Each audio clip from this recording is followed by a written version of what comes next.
Ya, Lina. Ya estamos conectados.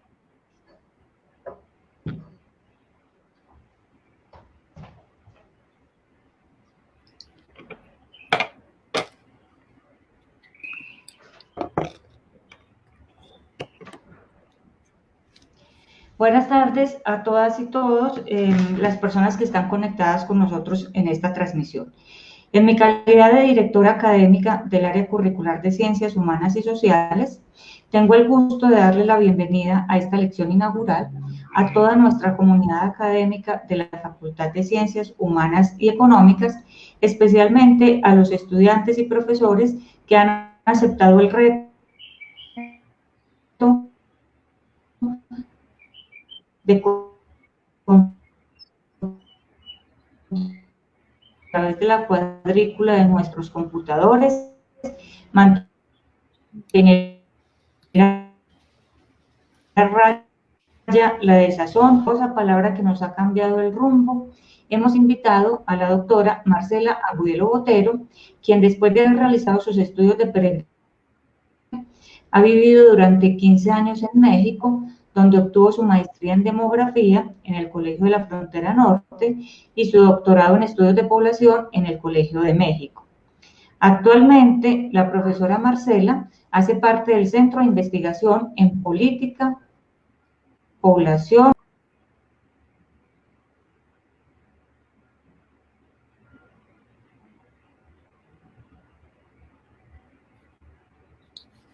Ok, entonces continúo porque pues como parte de estos... Hay artículos en revistas, indexadas, los libros, cursos de posgrado, etcétera, etcétera, para ayudar a entender las desigualdades y determinantes sociales de la salud, la carga de diversas enfermedades y las barreras en el acceso y atención a la salud en poblaciones vulnerables de México, aunque tampoco ha estado al margen del estudio de temas demográficos relacionados con género, envejecimiento y migraciones, siendo en resumen una amplia conocedora del sistema de salud de México. A la profesora Marcela le agradezco su generosa aceptación a estar con nosotros el día de hoy para hablarnos de la relación sindemia COVID-19 en perspectiva del análisis de las inequidades en salud, un tema que sin duda alguna debe hacer parte de las reflexiones de las ciencias sociales, humanas y económicas. En la jornada de hoy nos acompañará también la profesora Mónica Uribe Gómez, del Departamento de Ciencia Política de la Universidad Nacional de Colombia, sede Medellín, doctora en Ciencia Social con especialidad en Sociología, a quien no solo le agradezco que nos ayude hoy con la moderación del evento, sino también que me haya facilitado el contacto con nuestra invitada. Sean entonces bienvenidas y bienvenidos a la lección inaugural de posgrados del periodo 2020-01 de la Facultad de Ciencias Humanas y Económicas de la Universidad Nacional de Colombia, sede Medellín. Les agradezco su presencia y le doy la palabra a la profesora Marcela Agudelo Botero. Bueno, pues muchas gracias, muy buenas tardes, espero que me escuchen bien. En primer lugar, agradecer la invitación que me extendieron por medio de mi colega y amiga Mónica Uribe, y especialmente agradecerle entonces el contacto a la profesora Lina González que me invitó a ser parte y a dar la conferencia en esta lección inaugural de posgrados. Como ella bien lo indicó, el tema que hoy nos convoca y que yo les vengo a presentar es el tema de la sindemia y el COVID-19. Y bueno, espero que sea un tema que les resulte relevante, que les resulte interesante y que tengamos también la oportunidad de dialogar y resolver algunas dudas o comentarios que tengan respecto a este tema. Voy a compartirles en este momento la presentación. Denme un momento, por favor. Nada más si me confirman, por favor, si la pueden ver ahí. ¿Sí? Sí, que sí, Marce, que se ve bien. Entonces, sí, bueno, profesor. como lo comentaba la profesora Lina, yo en estos momentos estoy adscrita al Centro de Investigación en Políticas, Población y Salud, que es un centro que pertenece a la Facultad de Medicina de la Universidad Nacional Autónoma de México y que nos enfocamos básicamente y de manera general pues a estas 3 grandes líneas de investigación. Les quiero presentar un poco cómo se va a desarrollar el tema. Y lo primero con lo que yo quiero iniciar es haciendo algunas precisiones conceptuales. Entiendo también que gran parte del auditorio viene de las áreas sociales y no todos estamos involucrados con temas de salud, entonces quiero hacer algunas definiciones para que podamos ir discurriendo en el tema de la sindemia, ¿no? Ya para aterrizar concretamente en este tema y que nos vaya quedando un poco más claro de manera conceptual a qué nos estamos refiriendo, ¿no? Y en un momento en el que justamente, pues, de manera permanente estamos escuchando acerca de lo que es la epidemia, de lo que son las pandemias y este nuevo concepto que yo les vengo a presentar, que me parece muy oportuno para los momentos particulares que estamos viviendo específicamente con el COVID-19, pero de manera general con los problemas de salud que aquejan a la población de América Latina y el Caribe. Entonces después voy a abordar también lo que corresponde propiamente al enfoque de sindemia, de dónde surge, cómo se ha tratado y cómo se ha analizado desde diferentes temas y además cómo está posicionado América Latina frente al desarrollo de investigaciones acerca de esas relaciones sindémicas. Y me gusta en particular y el tema principal que yo quiero evidenciar y que quiero dejar sobre la mesa es cómo justamente la sindemia que estamos ahorita viviendo a través de la pandemia de la COVID, cómo se relaciona y cómo además va a exacerbar las inequidades sociales y en salud de la región. Particularmente voy a hablar de algunos casos y de algunos elementos del perfil en México y en Colombia, para después dar paso a algunas reflexiones finales. Por supuesto que aquí no quiero llegar a ninguna conclusión, pero sí quiero dejar el camino abierto al diálogo sobre cómo se podría incorporar, cómo se podría trabajar. Y me parece muy relevante justamente para pues, los estudiantes de pregrado y de posgrado, cómo podrían enfocar algunas líneas de investigación y cómo podrían vincularse y qué aportes podrían hacer desde sus campos de conocimiento, ¿no? Y ese creo que finalmente es el mensaje más importante, dado que la sindemia, como más adelante lo voy a desarrollar, pues no es un tema que en América Latina y en nuestros países se esté desarrollando mucho. Y bueno, y con esta perspectivas a futuro, justamente es con lo que quiero cerrar. Entonces, quiero nada más dejar claro algunos temas y algunos conceptos y definiciones epidemiológicas para que nosotros podamos entender cuál es la diferencia, ¿sí?, entre algunos elementos como el brote epidémico, lo que es una epidemia y lo que es una pandemia, ¿no? Me gustaría nada más hacer la aclaración que va a depender mucho de la localización geográfica, ¿sí?, en primer lugar, y del tiempo en el que se va a presentar o se va a dar las enfermedades. Entonces, de acuerdo con estos criterios, pues vamos a nosotros hablar si es un brote epidémico, que aquí nos referimos principalmente a la aparición repentina de una enfermedad debida a una infección en un lugar específico y en un momento determinado. Entonces, nuevamente, pues esto nos remite a la idea del espacio y del tiempo.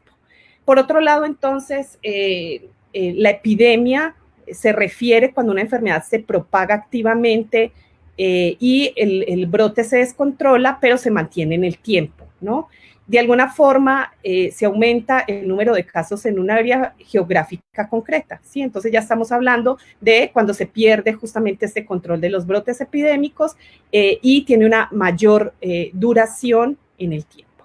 Y bueno, ahorita la pandemia, que es justamente lo que estamos viviendo con la COVID, debe cumplir 2 criterios, que son el que el brote epidémico afecte a más de un continente y que los casos de cada país ya no sean casos importados, sino que ya haya una diseminación de estos contagios a nivel comunitario. Entonces, digamos que estos son como 3 elementos importantes que son diferenciadores entre lo que son cada uno de estos elementos, que sí tiene que ver mucho pues con aspectos epidemiológicos.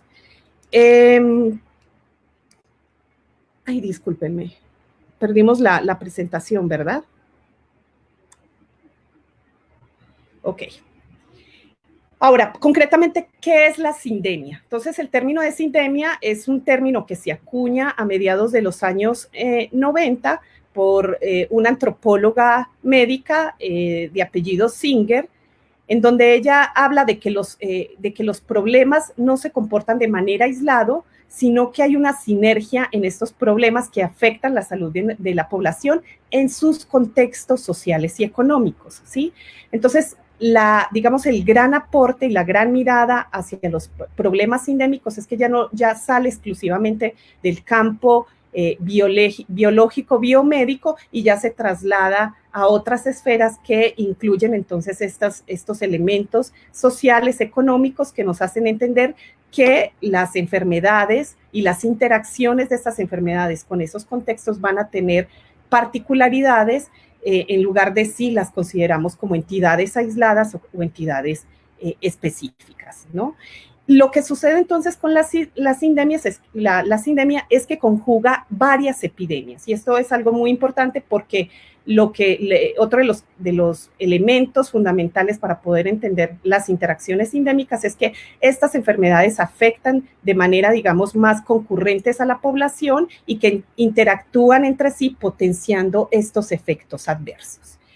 Esta agrupación generalmente nosotros la conocemos o la denominamos como comorbilidades o multimorbilidades dentro de una población, y puede contribuir o resultar de las desigualdades económicas y sociales que persisten.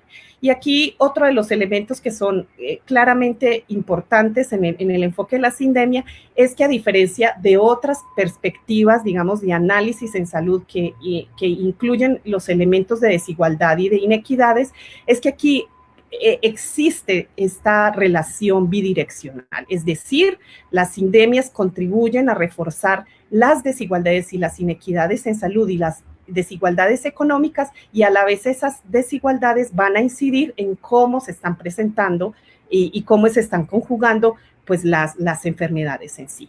Entonces, de manera esquemática, aquí lo que nosotros podemos ver justamente es cómo se comporta la sindemia y con qué elementos están interrelacionados. Y aquí vale la pena aclarar que pues esta perspectiva es multidimensional, no solo tampoco nos vamos a enfocar a los aspectos sociales y económicos, porque también se reconoce pues que hay una interacción sindémica con estas condiciones a partir del entorno biológico, ¿no? De las características individuales, digamos, de las poblaciones, pero que van a ser más dañinas cuando las consideramos en su conjunto, ¿sí? Ahora, ¿por qué es importante y cuál sería la utilidad del análisis sindémico, ¿no?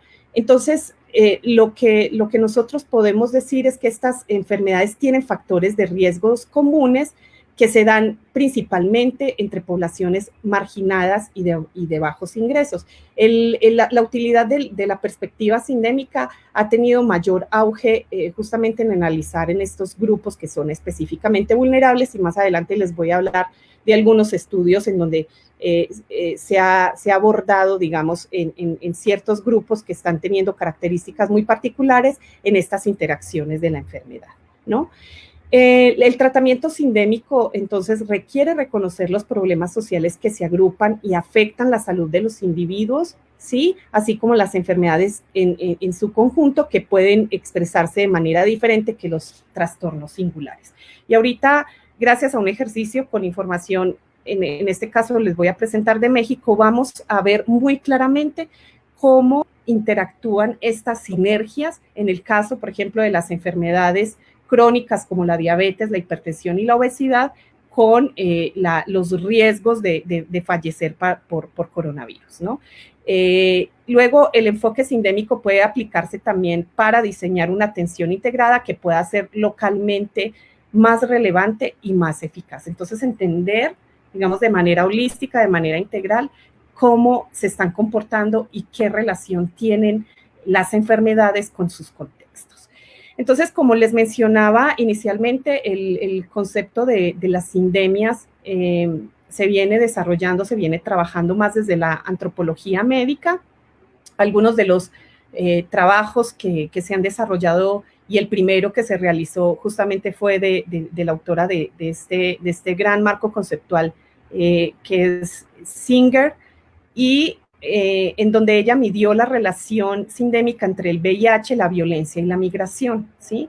Considerando entonces la migración como un contexto que puede impulsar, ¿sí?, mediar y reforzar las inequidades para que las personas que están en tránsito, las personas que tienen este deseo de migrar, estén más expuestas a factores de riesgo que los conlleve a sufrir alguna de estas enfermedades, o en este caso a ser violentadas.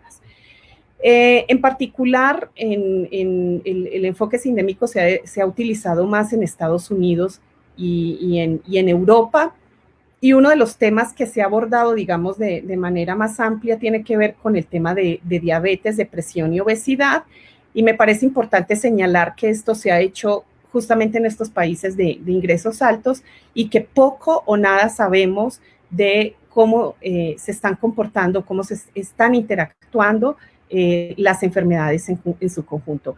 Respecto a esta sindemia, en general lo que se ha encontrado es que tanto la depresión es un factor de riesgo para el desarrollo de la diabetes, y que a su vez la diabetes y el manejo de la enfermedad en sí puede conllevar a mayores depresión. Y esto, pues, obviamente en una población que puede tener un doble factor de riesgo, en este caso un factor de base, que es la obesidad. Recientemente, digamos que esta perspectiva sindémica, pues ya se ha trasladado, no solo hace parte de los estudios de antropología, sino que se ha ido utilizando con más auge en el campo de la epidemiología y de la salud pública. Y en el año pasado, la comisión Lancet hizo un análisis muy detallado acerca de la relación de diabetes, obesidad y cambio climático, ¿no? Y uno de los resultados más relevantes que ellos encontraron justamente tiene que ver con el hecho de que el cambio climático aumentará, por un lado, la inseguridad alimentaria debido a los fenómenos meteorológicos extremos, sequías y cambios en la agricultura, pero también, por otro lado, pues esta escasez va a conllevar o va a afectar de manera directa los precios de los productos alimenticios básicos, en particular la producción de frutas y hortalizas, lo que va a llevar al aumento del consumo de alimentos procesados. Entonces, digamos que ahí en este análisis de aspectos que parecieran no tener relación, ¿sí?, podemos ver cómo se expresan y cuáles son los efectos sindémicos de algunas condiciones de salud que en otras circunstancias pues nosotros no la consideraríamos o no se vería de manera integral. Y haciendo una búsqueda, permanentemente estoy como revisando qué es lo que se está publicando acerca de las sindemias en general en el mundo, pero me interesa en particular en América Latina. Y bueno, la sorpresa que me encontré es que ya se empieza a hablar de la necesidad de ver esta epidemia de la COVID-19 con la interacción de otras condiciones infecciosas como el sarampión y el dengue, que ya empieza a tener brotes significativos también por la situación de las estaciones en algunos países, en donde está siendo un tema emergente, ¿no? Entonces, ahorita se habla mucho de esta interacción entre la COVID-19, el sarampión y el dengue, siendo algunos casos importantes el de Argentina y el de México.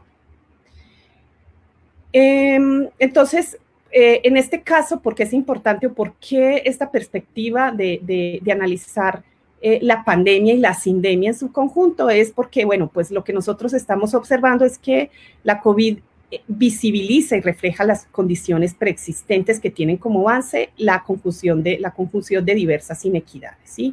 Entonces, no es un tema nuevo.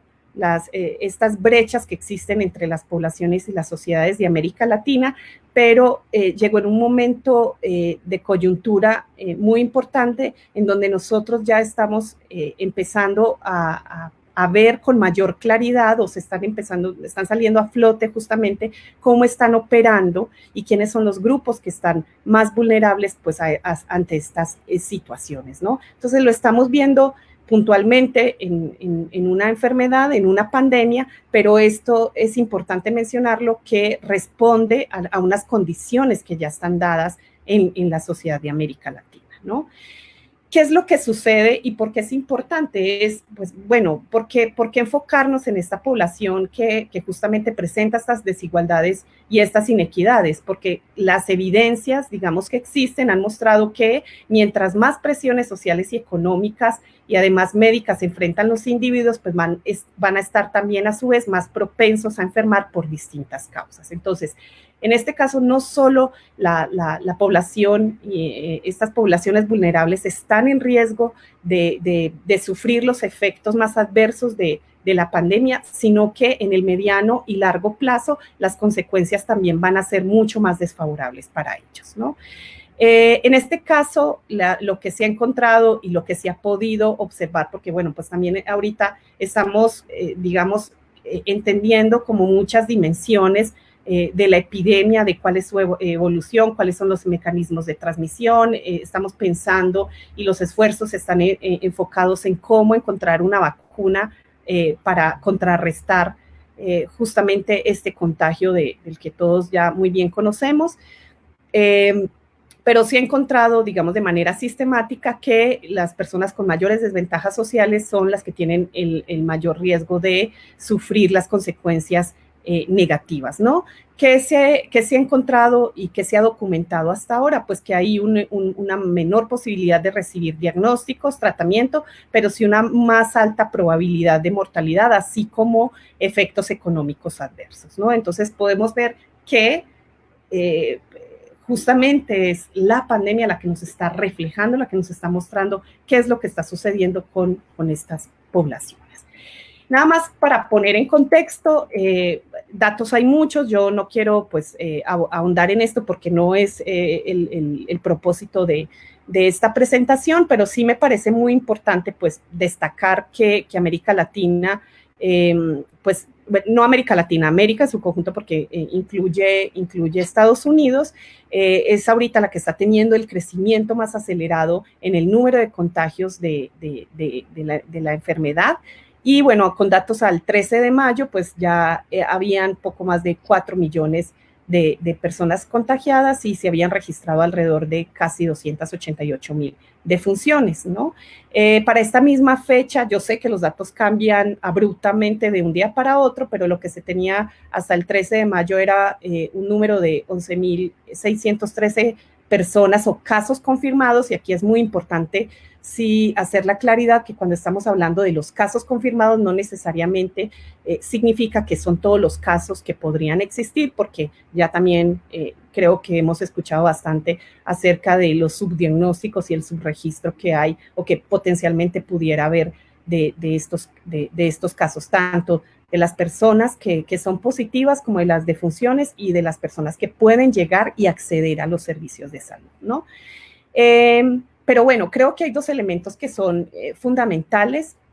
Se me olvidó comentarles para el caso de México, para el corte del 13 de mayo, habían 36,000 casos confirmados y alrededor de 3,500 defunciones.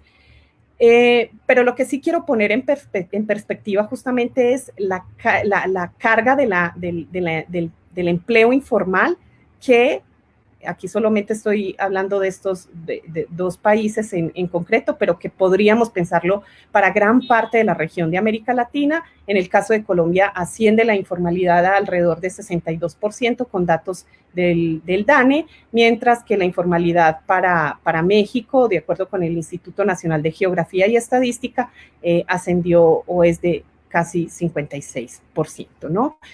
También hay que ver los datos conforme al tamaño de la población. Entonces estamos hablando de que la población en México es, según el DANE, también alrededor de 50 millones de personas, y para México, según estimaciones y proyecciones de población, para el 2020 esta ascendió a casi 123 millones de personas, ¿sí? De manera esquemática, cómo podemos ver y cómo podemos entender entonces la sindemia, ¿sí? En este caso, de estas condiciones estructurales con los desenlaces y las relaciones de la pandemia. Y por eso en el esquema vemos cómo, digamos, estas relaciones son circulares, ¿no? Y están interrelacionadas las unas con las otras. Yo lo pongo de manera, digamos, muy general. La información es bastante amplia acerca de los posibles efectos que va a tener la pandemia en los países de América Latina. Digamos, el panorama no es nada alentador, ¿sí? Y sabemos que hay 3 grandes esferas que se van a ver concretamente muy afectadas, entre ellas el económico, el social y la salud, ¿no? Entonces, tenemos como base, ¿sí? Y hablando entonces de estas condiciones preexistentes, pues las desigualdades, la pobreza, la marginación, y aquí yo integro un elemento que me parece muy importante y que tiene que ver con las políticas públicas, porque finalmente muchas de estas desigualdades y estas inequidades se han visto exacerbadas por cómo se han planteado las políticas públicas en temas sociales y concretamente en temas de salud, que es, bueno, en el área en el donde yo más, digamos, más conocimiento tengo, ¿no? Pero si buscamos y si revisamos, por ejemplo, los últimos reportes de la CEPAL, de la OCDE, pues vamos a ver que justamente uno de los puntos críticos que se han analizado tiene que ver cómo las políticas públicas en América Latina han fallado para dar cuenta, para responder a estas necesidades estructurales de la población y que realmente ahorita va a tener estos efectos tan desafortunados, ¿no? Y que ahí, a diferencia de lo que está pasando en todo el mundo respecto a cómo se propaga, cómo se disemina y cómo se está comportando la enfermedad, sí está haciendo una gran diferencia la manera en cómo vamos a hacer frente y las repercusiones en estos ámbitos que va a tener la pandemia. Entonces, en el ámbito económico, pues lo primero, ¿sí? Y que va a recrudecer aún más la situación, pues es esta recesión económica de la que ya se habla, de la que ya podemos ver sus efectos, en donde pues lo primero que se va a ver afectado es pues los temas laborales, ya se habla de una precarización, aún más de las condiciones laborales en términos de desempleo y subempleo, ¿no?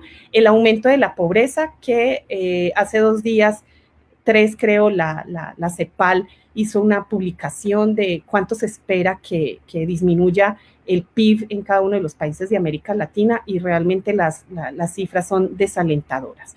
Y lo otro es, bueno, un cambio en la dinámica de mercado internacional que países como los de nosotros pues no están preparados, ¿no? Ante grandes potencias económicas como China, como Estados Unidos y como Europa, ¿no? Entonces, que nos va a dejar aún más, si ya veníamos, digamos, con un tema de rezago en estos aspectos, pues va a ser mucho mayor posterior a la pandemia. Y en el ámbito social, pues yo creo que esto ha sido bastante revelador, ¿no? Estar viendo y viviendo y experimentando, porque quien hasta ahora no ha sufrido algún nivel de estrés, algún nivel de depresión, de ansiedad, la incertidumbre de la situación y lo que va a venir después. Entonces creo que uno de los factores sociales que más afectados se van a ver posterior a la pandemia y que se están viviendo ahorita, tiene que ver pues los efectos del confinamiento, de las cargas domésticas, de las relaciones interpersonales, intrafamiliares, ¿no? Lo otro que se ha presentado, y espero que sí, por lo menos todos estemos un poco informados sobre esto, es cómo también el tema de la violencia intrafamiliar, ¿no? O sea, cómo grupos vulnerables como mujeres y niños están siendo altamente afectados por el confinamiento, están afectados por justamente pues estas desigualdades de género y estas inequidades al interior de los hogares, ¿no? Y que directamente pues tiene repercusiones en otros ámbitos que aunque no pareciera y diríamos, bueno, pues estamos confinados, estamos encerrados, lo que se ha registrado en algunas regiones es un incremento de el número de homicidios y el número de feminicidios respecto a, por ejemplo, a años no sé, al primer trimestre del año pasado, ¿no? Entonces, son fenómenos que están interrelacionados y que están, digamos, actuando como una bomba justamente en este momento donde están reluciendo pues todos los problemas que nos están afectando. De manera muy, digamos que se ha discutido constantemente el tema de la sobrecarga del trabajo no remunerado, especialmente en las mujeres. Entonces, tener a los hijos en casa, tener que asumir las labores de docencia y de enseñanza para los hijos, además tener, digamos, a todo el núcleo familiar en la casa. En lo que respecta a salud, pues la exacerbación de los factores de riesgo, que es donde yo ahorita me voy a detener un poco, la acentuación de las desigualdades epidemiológicas, que si ya, digamos, venía trabajándose sobre eso, se estaba, digamos, haciendo algunos esfuerzos para disminuir las brechas entre algunos grupos poblacionales, pues creo que lo que va a hacer la epidemia justamente es acentuar estas desigualdades. Un mayor riesgo de contagio y complicaciones, pero nuevamente esto no va a ser igual para todo el mundo, esto va a tener una carga mayor para las personas con desventajas socioeconómicas que van a tener que seguir llevando a cabo sus labores, muchas de ellas pues de muy mala remuneración, con muy baja remuneración y con altos riesgos para la salud. Y finalmente, un elemento que considero que es tremendamente relevante es estas diferencias en el acceso y la calidad a los servicios de salud, que es un poco lo que estamos viviendo en América Latina. ¿Qué es lo que ha sucedido? ¿Cuál es el panorama de salud respecto a la COVID-19? Pues ya sabemos que los países que conforman la región de América Latina, pues han llevado, digamos, en diferentes momentos y a diferentes ritmos reformas a los sistemas de salud, pero que estas reformas se han hecho desde una visión neoliberal donde ha predominado una lógica de los mercados, ¿no? Y por supuesto, entonces se ha privilegiado los criterios de eficiencia y rentabilidad empresarial. ¿Qué es lo que estamos viendo? Pues que hay una atención a esta emergencia que se está dando de manera reactiva, sin los recursos y la infraestructura suficientes y además con una precariedad de personal de salud, no solo en el número, no solo en el volumen, por ejemplo, de los recursos en cuanto a camas, a hospitales y a los demás insumos hospitalarios, sino también en unas condiciones de alta precariedad, ¿sí?, de remuneración y de condiciones para que el personal de salud lleve a cabo su labor. Entonces, la acción de los gobiernos en estos momentos se está llevando a cabo sobre la base de procesos de prueba y error, ¿sí? No hubo la posibilidad de prever, la posibilidad de planear y la posibilidad, digamos, de diseñar e implementar estrategias que permitieran contener lo que se venía y lo que estamos nosotros padeciendo, ¿no? Otro aspecto relevante es el tema de las inequidades en el acceso y la atención de la población con y sin aseguramiento en salud.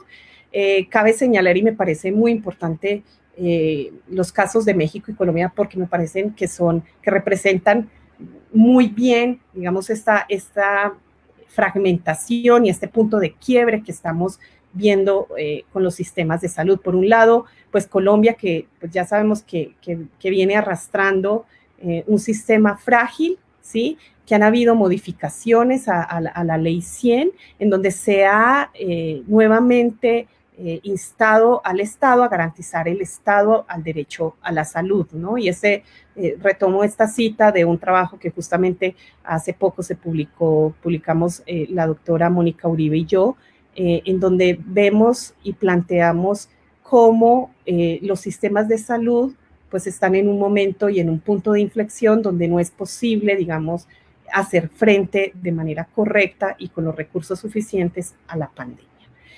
Eso por un lado en Colombia. Por lo que corresponde a México, pues esto sucede en un momento, ¿sí? La epidemia agarra a México en un momento donde se está replanteando el modelo, ¿sí?, del sistema de salud, tanto en términos de cómo se está estructurando y cómo debería operar, ¿no? Esto se da en un momento en el que esto no se ha materializado. Desde el 2014 estaba en marcha, o lo que funcionaba era lo que se conocía como el Seguro Popular, que estaba enfocado hacia la población con menores recursos económicos. Ahora se vuelca esto hacia un modelo de INSABI que tiene otras lógicas de funcionamiento, pero nuevamente pues no están materializadas, ¿no? Esto que hemos venido entonces discutiendo, el número insuficiente de camas hospitalarias, ¿sí?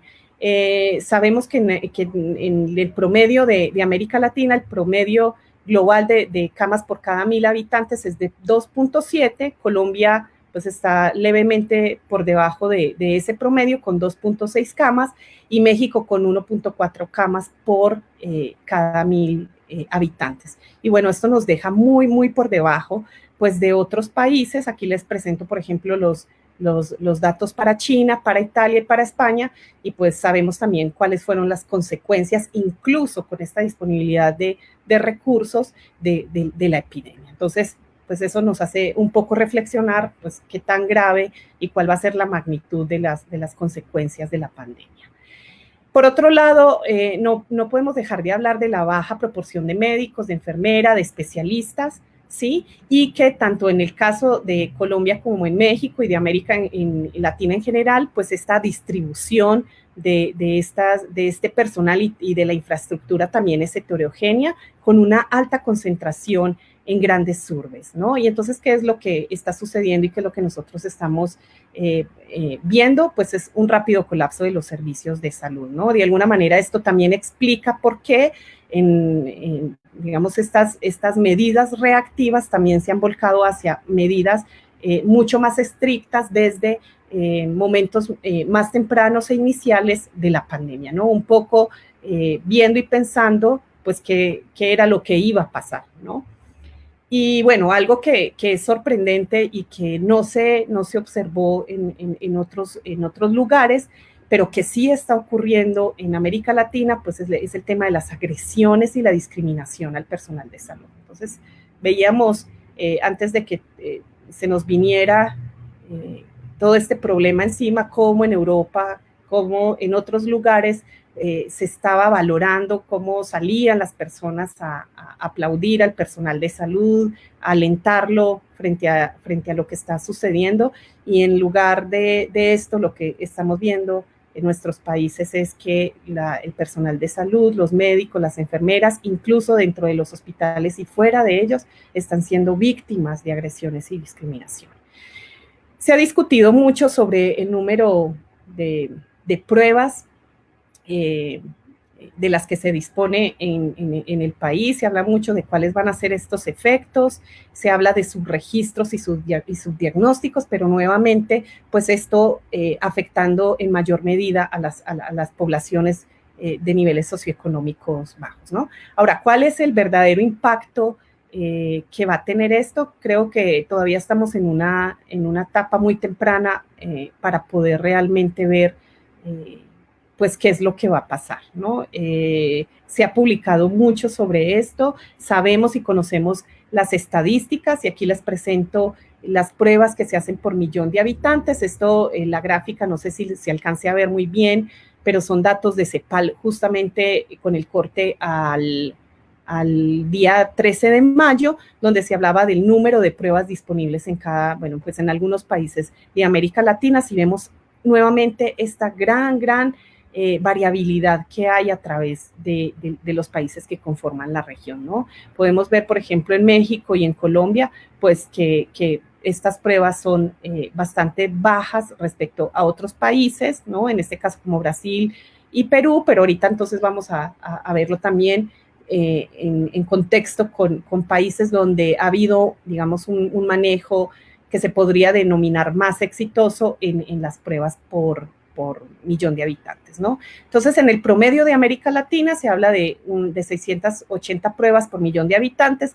En estos momentos en América Latina, Brasil es el que registra el mayor número de pruebas por el mismo número, volumen de población, México en 635 y los datos son realmente abrumadores, pues cuando vemos a países como Israel, como Portugal e incluso Corea, que se ha destacado como un país donde ha habido un manejo más adecuado de la epidemia y que se ha justamente visto que esto puede responder al volumen de pruebas que se realizaron. En algún momento Corea llegó a tener 18,000 pruebas diarias, ¿no? Para COVID-19. Entonces, lo otro que sucede con estas pruebas es que nuestras pruebas están dirigidas y están segmentadas. ¿Para quiénes? Principalmente para aquellas personas y para aquella población que puede acceder a los servicios de salud. ¿Quiénes entonces quedan por fuera? Pues sabemos que las personas que están que no tienen derecho a ningún tipo de aseguramiento en salud y que por ende no van a poder acercarse o no va a tener la disponibilidad de recibir atención en salud, ¿no? No sé también si se alcanza a ver muy bien estas gráficas, también las saqué de este reporte de CEPAL que les comento que hace 3 días se publicó, donde entonces ya vemos, o sea, es muy importante poder vernos en comparación, tener esta perspectiva, o sea, ¿y con quién me comparo, no? Porque entonces ahorita veíamos que a lo mejor si nos comparamos entre los países de América Latina, pues la situación no parece como tan crítica, ¿no? Pero ¿qué pasa cuando nos estamos comparando pues con los promedios, por ejemplo, mundiales, ¿no? Y entonces aquí en este caso vemos la disponibilidad de camas hospitalarias por cada 1,000 personas. En el reporte, en el informe se señala que estos datos son a 2018 y vemos la línea rosa, lo que nos muestra es el promedio mundial, una línea horizontal azul, lo que nos muestra es el promedio para América Latina y evidentemente entonces ahí es donde nosotros podemos poner ya en una perspectiva mucho más concreta, pues cómo o qué es lo que está sucediendo en cuanto a la disponibilidad de recursos en los países de América Latina, ¿no? Entonces son pues también muy preocupantes estos valores. Ahora, en las consecuencias estructurales, en este informe de la CEPAL se habla que la caída del PIB para América Latina se estima para este año en alrededor del 5.3% y algo que me parece tremendamente dramático es cómo se va a aumentar y acentuar la pobreza, que pues justamente para este año se espera que ya sean más o menos 214.7 millones de personas que estén en pobreza en América Latina. En el caso de México, pues la situación es mucho más, digamos, compleja, dado que esta caída del PIB se estima en alrededor del 6.5% y esto muy relacionado pues con la reducción de las remesas, que es una fuente de ingreso muy relevante para este país, especialmente de las remesas que se reciben de los Estados Unidos hacia acá, ¿no? Y que, como lo han demostrado en diversos estudios, estas remesas se distribuyen y llegan a las poblaciones más pobres y más vulnerables del país. Esto significa entonces también que para el país este año vaya a haber un aumento de alrededor de 7% en el número de pobres y esto va a representar alrededor de 9 millones de personas, ¿no? Se estima también, o lo que plantea el documento, es que se van a requerir alrededor de 13 años para regresar a los niveles económicos que estaban previos a la COVID-19. En Colombia, digamos que los efectos van a ser menos acentuados, pero pues también va a haber una reducción del precio interno bruto del 2.6%. Está, digamos, de los países de América Latina es el que posiblemente y pareciera que es el que va a tener menor impacto, pero en cuanto al abordaje de la pobreza, también ya se ha llegado a plantear que pues la situación presente que se está viviendo con el COVID va a implicar un retroceso de más o menos de 20 años en lo que se ha trabajado con el tema de la pobreza. En cuanto a salud, pues bueno, ya lo mencioné, va a haber una profundización de estas desigualdades e inequidades, pero además vamos a empezar a ver, digamos, con mayor frecuencia esta concurrencia de enfermedades que van a tener diversas características y diversas, digamos, entidades y que requieren de abordajes que son tremendamente complejos y que se muestran de manera muy diferenciada entre los grupos sociables, pero que además tienen un alto costo en su atención, un alto costo para los sistemas de salud y un alto costo para las personas que lo padecen. El resurgimiento de nuevas epidemias, ¿sí? Y las interacciones que posiblemente en otros momentos no hubiéramos pensado que podrían ocurrir. ¿Qué va a pasar finalmente en términos de la atención a estas enfermedades? Entonces, pues sabemos que los recursos son limitados y por ende, pues va a haber una competencia justamente de hacia quién o hacia dónde se van a dirigir, pues, los materiales, el personal de salud, la infraestructura y los demás recursos que se vayan a disponer.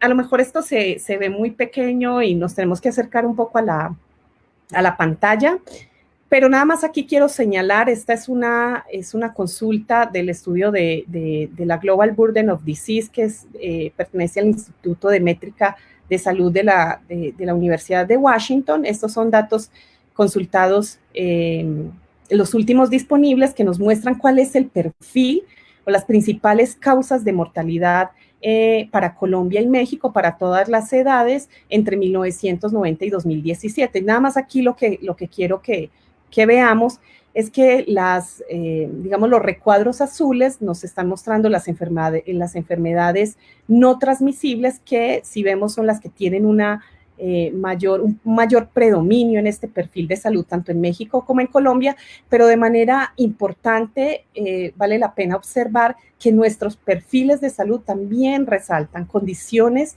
como las lesiones, ¿no? Y tanto Colombia como México, el tema de la violencia, de los accidentes de tránsito, que aparecen entre las principales causas para 2017 de mortalidad. Entonces, está representando una elevada carga en términos de años de vida perdidos por muerte prematura, es decir, muertes que no debieron ocurrir antes de que se cumpliera o se alcanzara cierta esperanza de vida, pero además también encontramos pues algunas enfermedades transmisibles maternas, neonatales y enfermedades asociadas con la nutrición. Y esto, en definitiva, lo que hace es que sea mucho más difícil, mucho más complejo y mucho más costoso poder abordar los factores de riesgo, los factores estructurales de base que están incidiendo o que están conllevando a que se presenten estos perfiles de salud.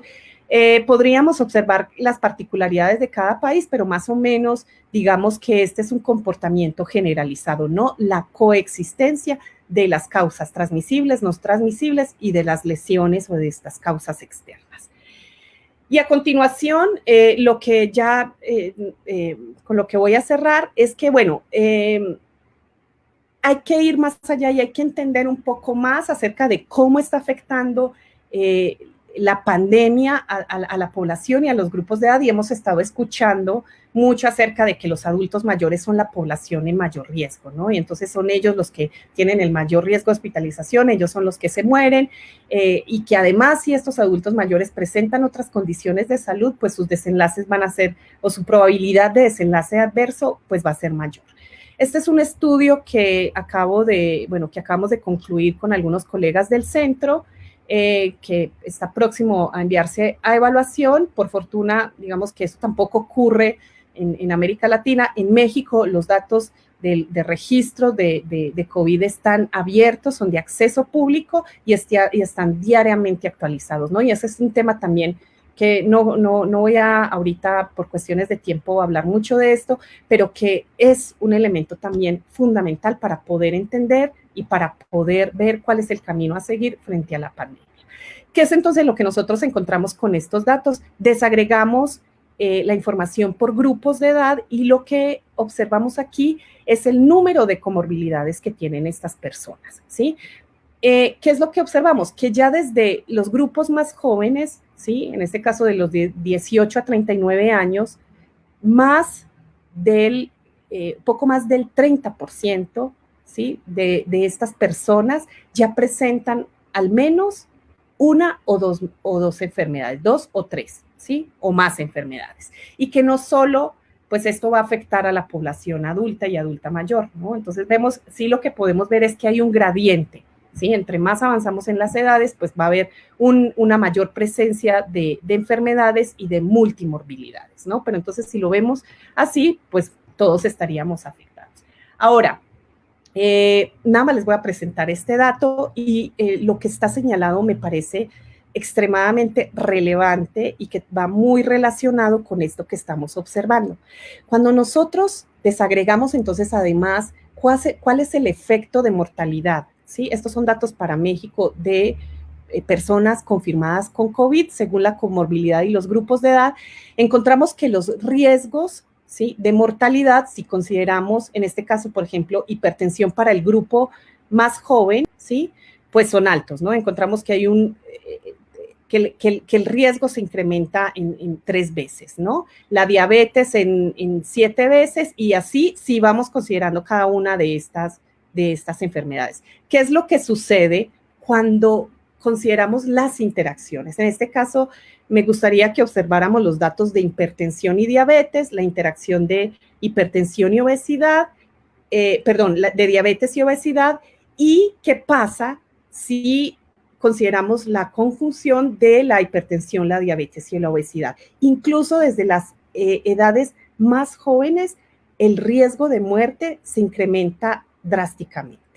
¿Y qué pasa? Que en las edades más avanzadas, pues sí hay un efecto, digamos, de estas comorbilidades, pero estas ya vienen o están más dadas o explicadas justamente por la edad. Entonces ya se pierde o se difumina de alguna manera este efecto de las comorbilidades y aquí lo que importa y lo que digamos tiene más efecto en el riesgo de mortalidad es propiamente la edad. Entonces, me parece que son datos que ilustran muy claramente por qué tenemos que considerar y por qué es necesario abordar pues este tema de la COVID y de las enfermedades en América Latina desde una perspectiva sindémica.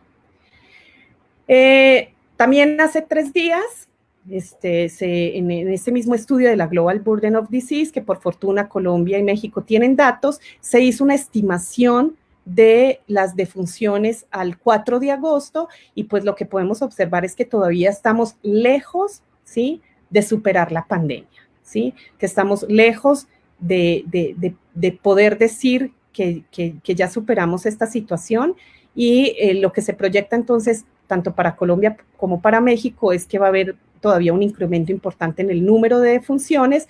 Estas estimaciones son proyecciones, por supuesto, a partir de la inercia que lleva ahorita, digamos, la epidemia en cada uno de estos países. Para el 4 de agosto, entonces, se estima que en Colombia el número de defunciones ascienda a 2.154, mientras que en México en casi 6.860 personas, ¿no?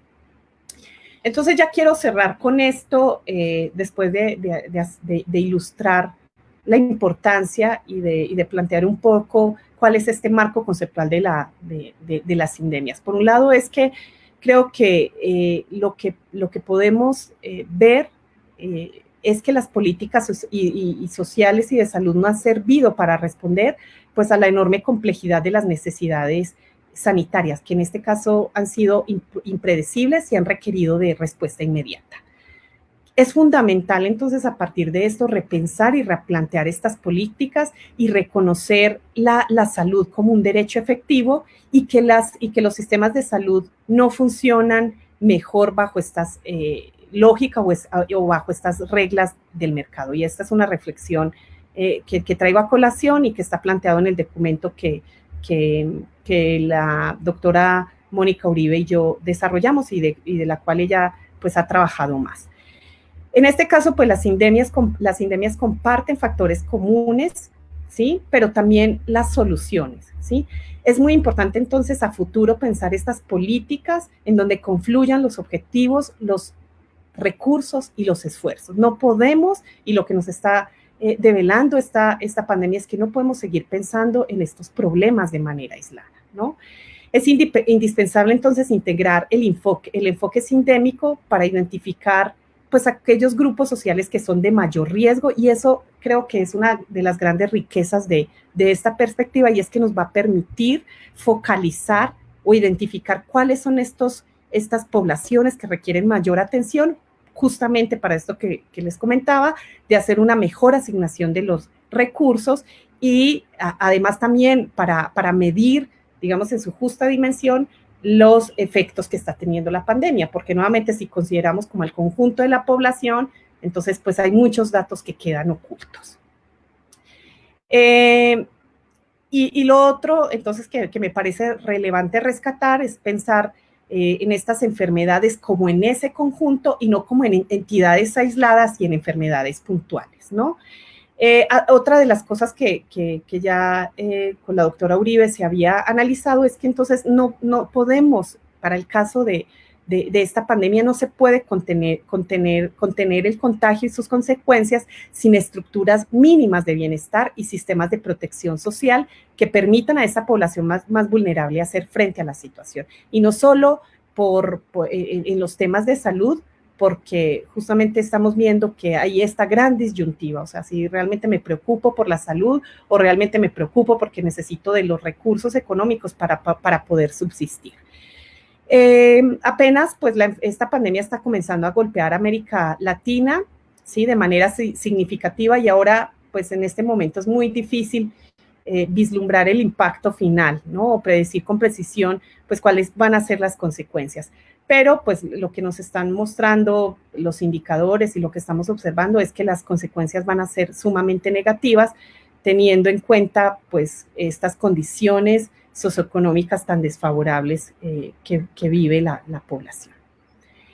Y dado que esta lección está dirigida principalmente pues a estudiantes que van a ingresar sus carreras de pregrado o de posgrado, creo que es muy importante pensar en las perspectivas de investigación a futuro desde esta lógica de la sindemia, ¿no?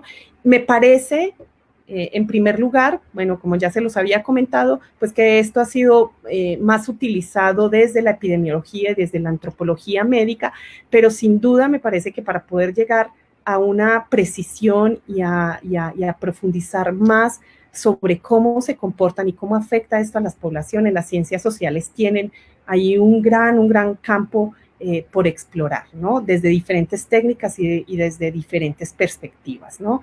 Y considerando entonces también que pues hay tan pocas evidencias en la región sobre estas relaciones.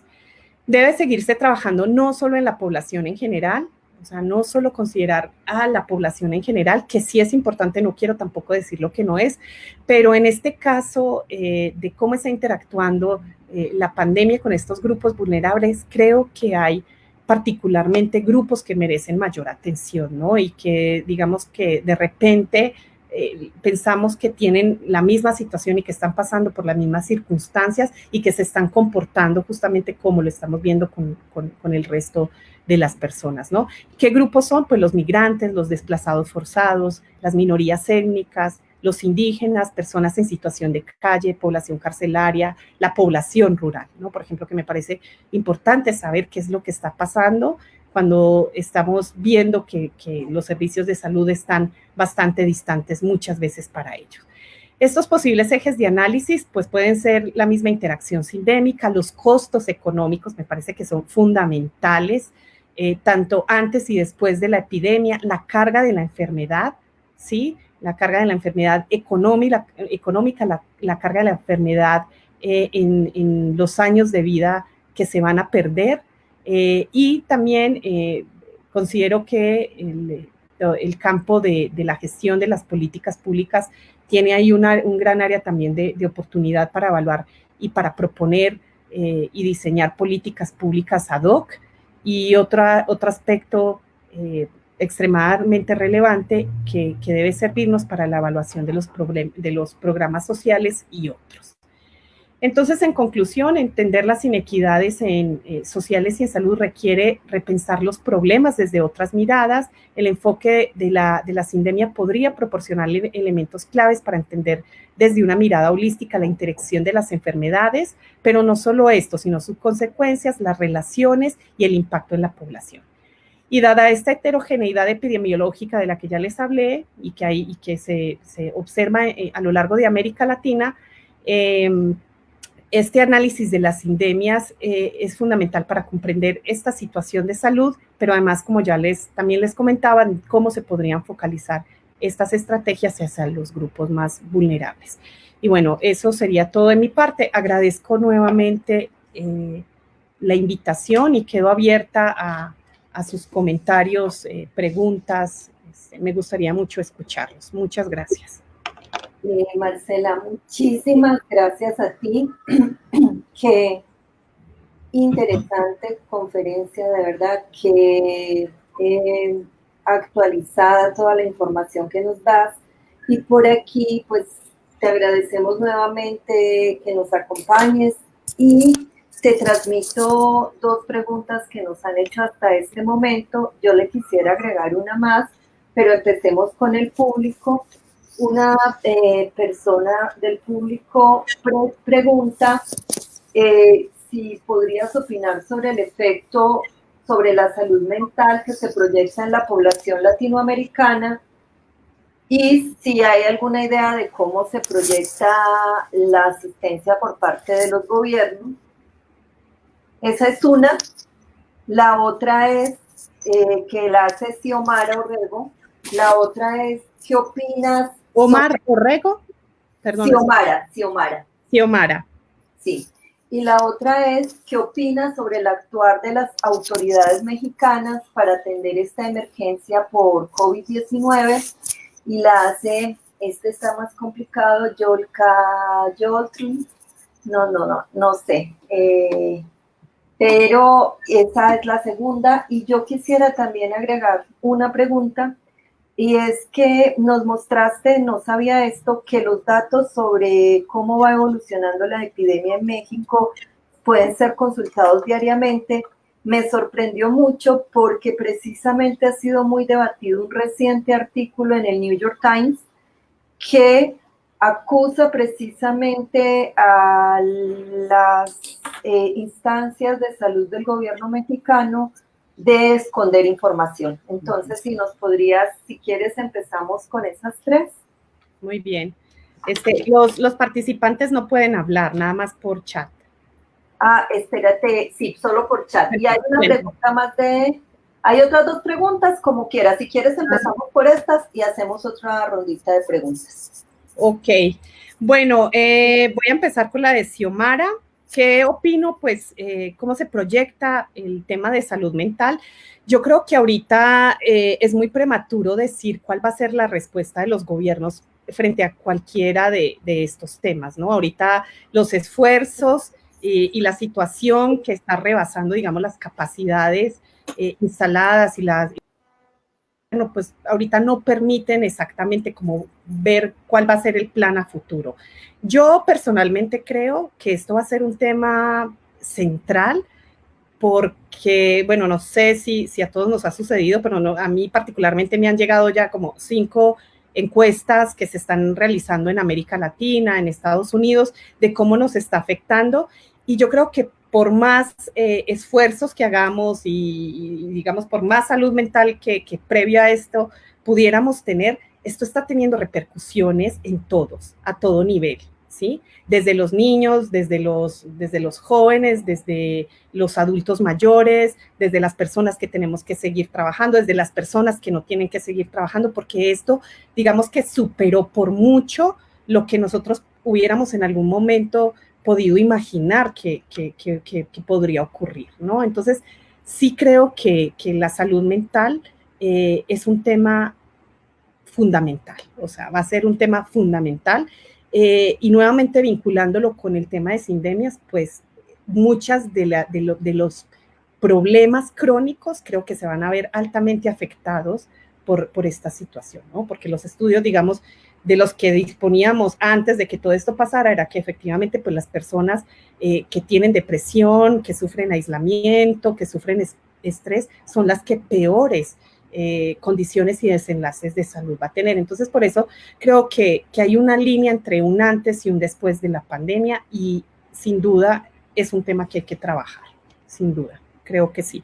Ahora, la asistencia a los gobiernos, nuevamente, creo que ahorita no podríamos hablar de ninguna acción que se esté llevando a cabo. Se están pensando en estrategias.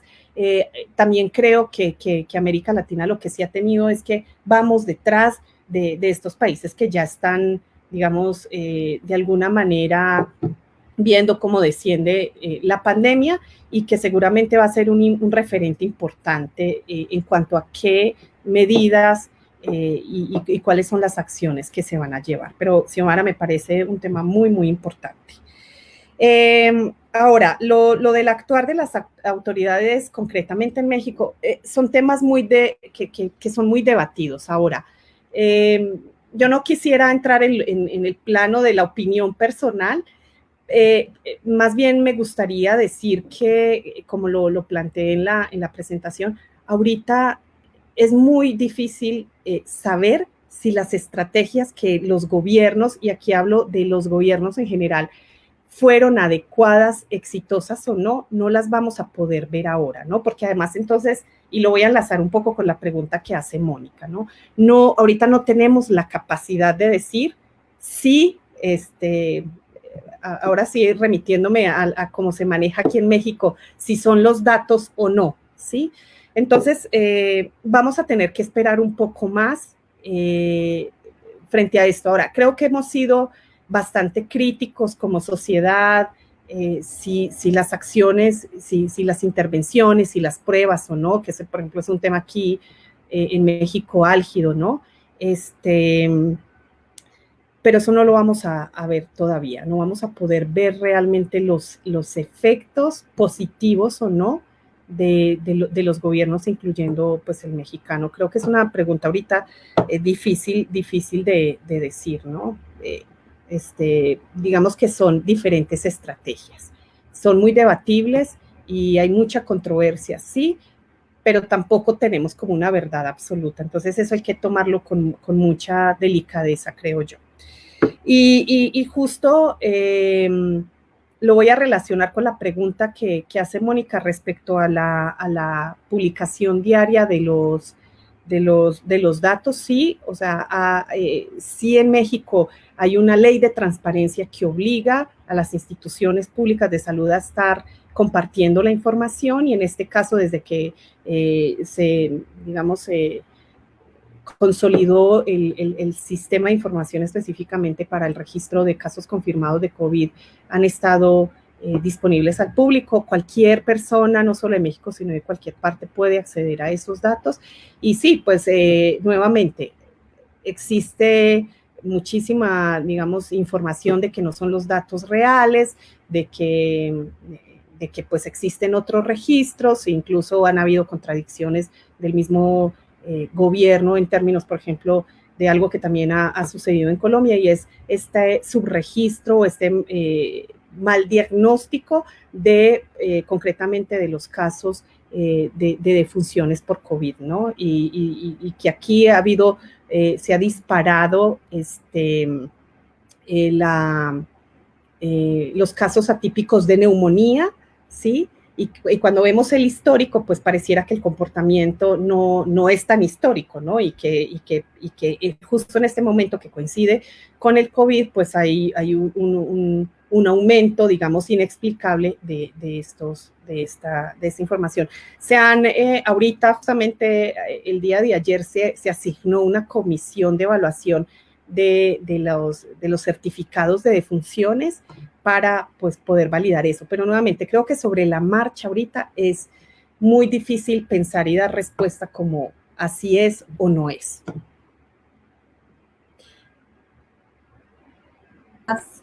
Otras dos preguntas y un comentario de María Cecilia, una pregunta de la profesora Lina González, que dice que en el caso de Colombia esa información precaria y esa especie de inconsistencia sobre, por ejemplo, el pico de la epidemia, se puede entender como una estrategia gubernamental pensada? Esa es una pregunta de Lina. Tú me dices si necesitas que te la repita. Sí, por favor. En el caso de Colombia, esa información precaria y esa especie de inconsistencia sobre, por ejemplo, el pico de la epidemia, se pueden entender como una estrategia gubernamental, pues frente al manejo de la información, supongo yo. Esa es de parte de la profesora Lina, que ya, a ella sí podría ahorita ampliar, porque ella sí puede estar aquí en interacción. Y hay otra pregunta más, que estaba también, yo realmente pienso que la cubriste un poco con la primera parte, pero igual la leo, que esta pregunta es sobre qué se sabe desde este modelo sindémico sobre salud mental, y pues un poco las consecuencias por la epidemia y el aislamiento.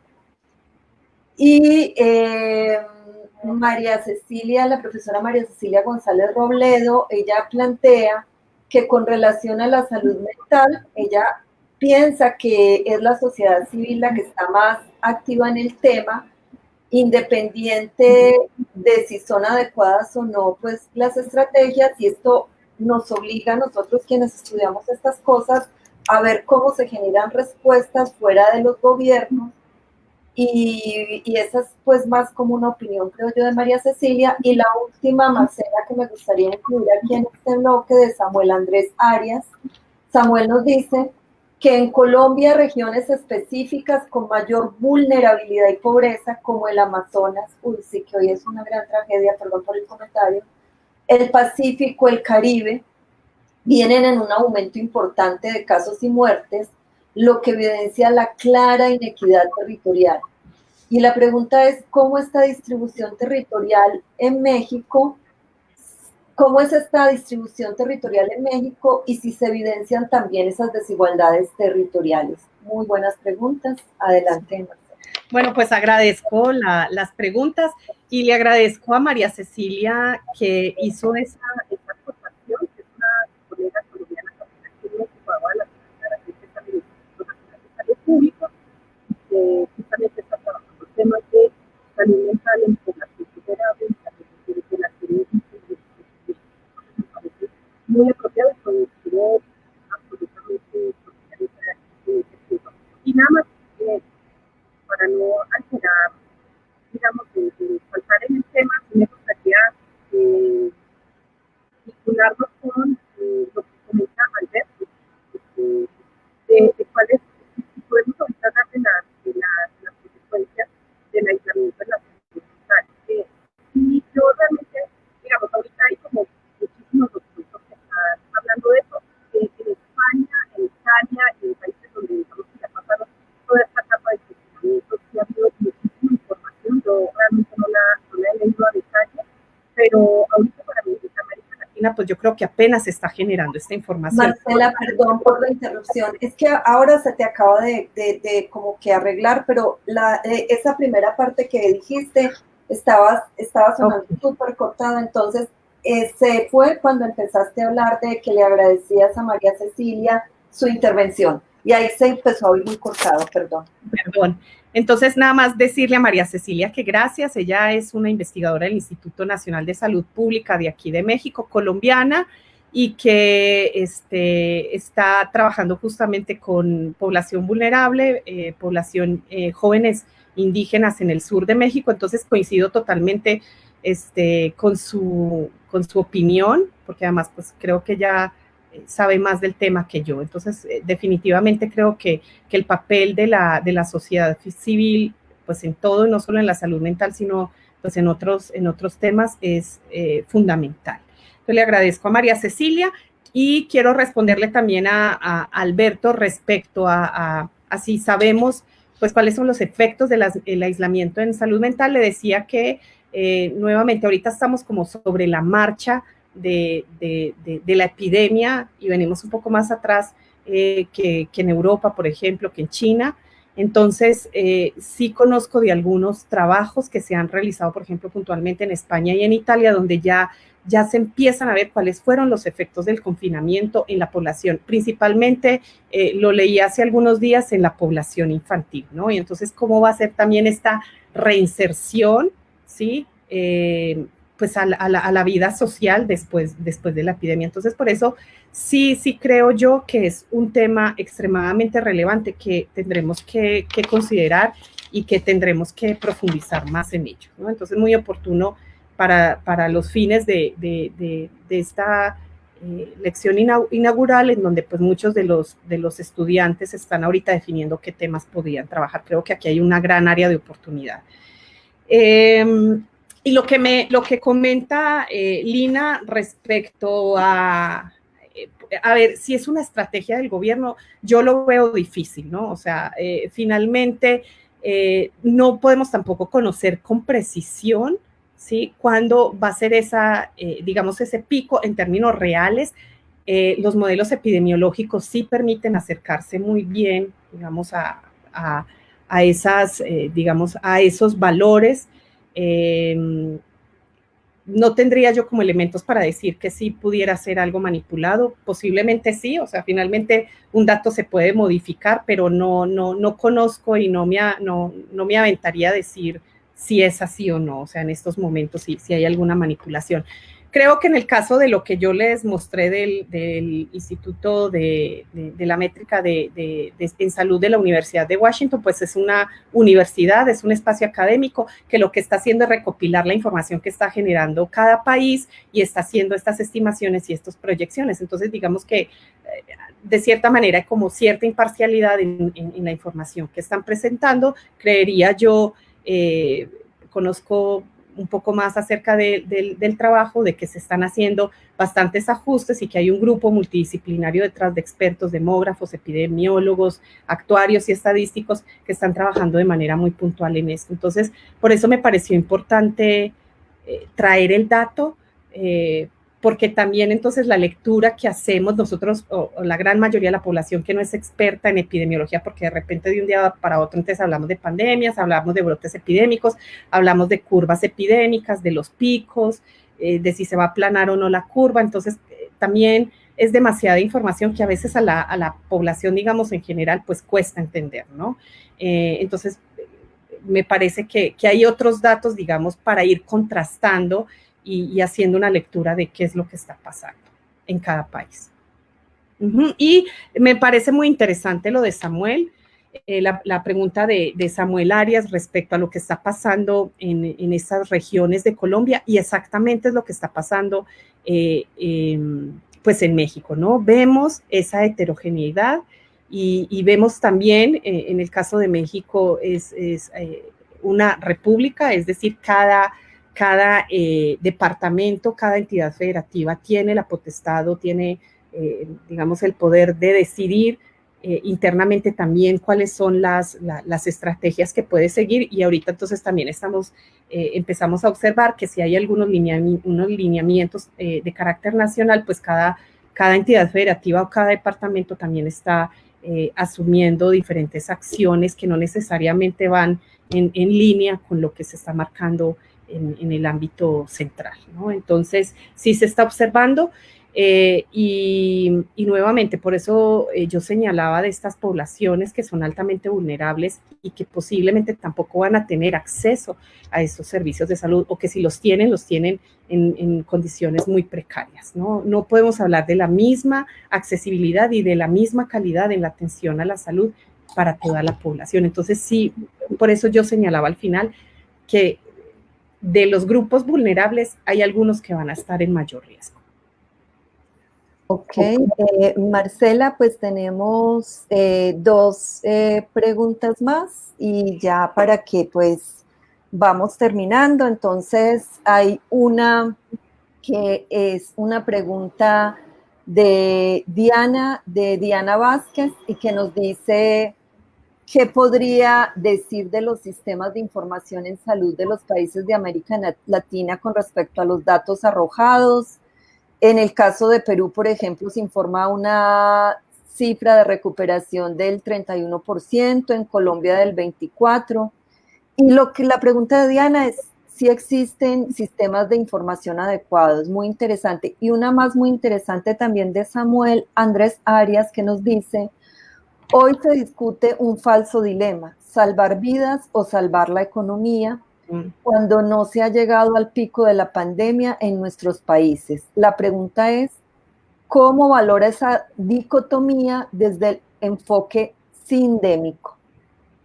Y con estas dos preguntas, ya para darle la palabra final a la profesora Lina. Bueno, voy a ser breve, Diana, gracias por tu pregunta. Respecto a los sistemas de salud, yo creo que ese también es otro tema. Bueno, es que podríamos abrir tantas ventanas, excepto México, ¿sí? Y Brasil. En América Latina, desde lo que yo sé, no hay ningún otro país que tenga disponibilidad de información, ¿sí? Abierta. Y ese es un tema de transparencia que me parece fundamental, ¿sí? Podríamos discutir, y ese sería otro tema, si los registros son o no adecuados, pero justamente, como Lina lo preguntaba, ¿no? ¿Esto se puede manipular o no? Yo creo que por supuesto que sí, pero estamos, digamos, esa posibilidad de que se alteren o que se manejen los datos de manera subrepticia, pues va a ser mucho más fácil si la población o los usuarios no acceden a ella, ¿no?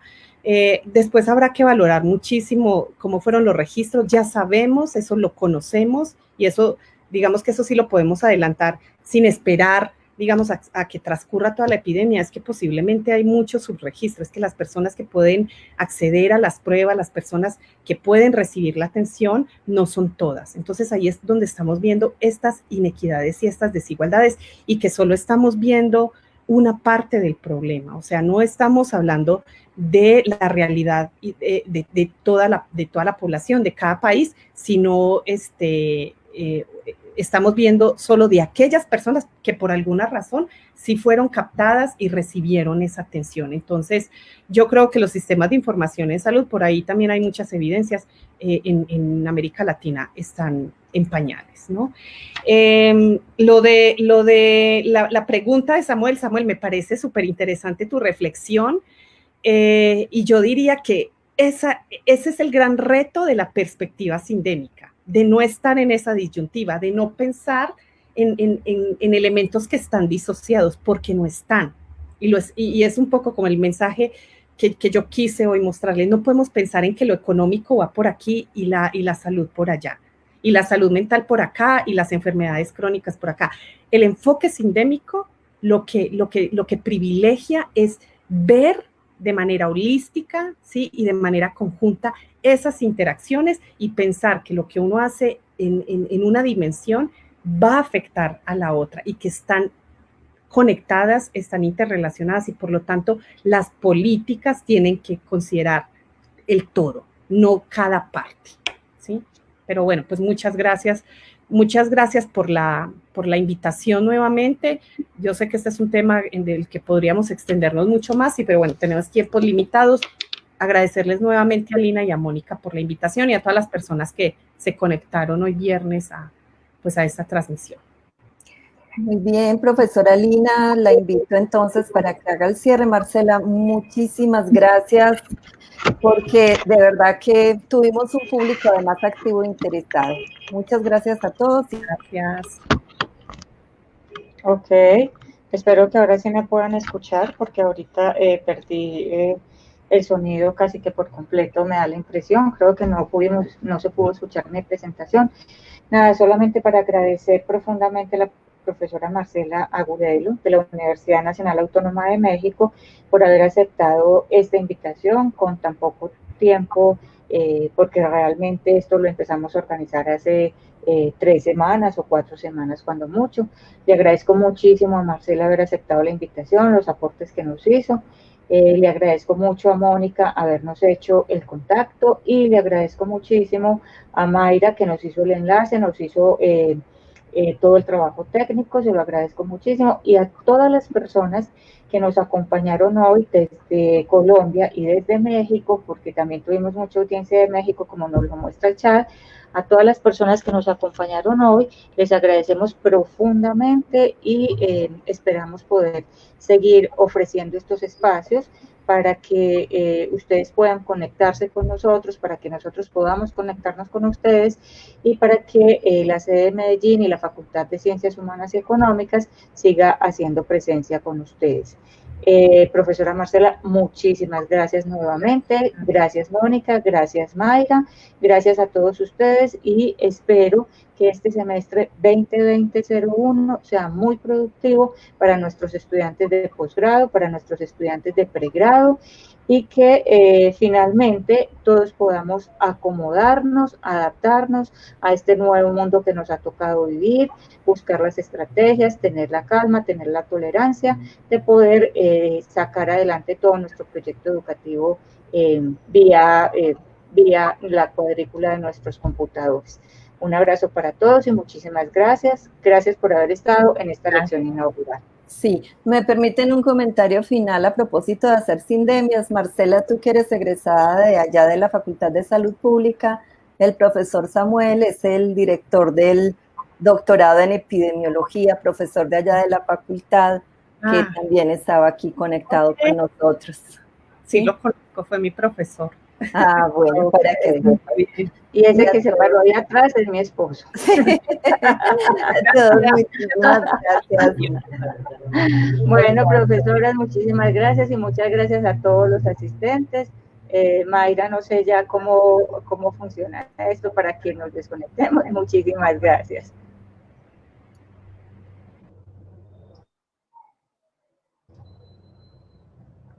Mayra. Hola, profe. Hola, Hola, Mayra, estamos, Mayra, excelente, muchas gracias, me encantó. Yo esperaba despedirme de Marcela, pero entonces se desconectó. Se desconectó, Sí, o sea, la estaba pidiendo que ya no saliéramos del chat. Listo, nos fue súper bien, muchas gracias. Sí, no, muchas gracias también a todos, Lina. Sí, hablemoslo con calma porque precisamente con Marcela hemos empezado a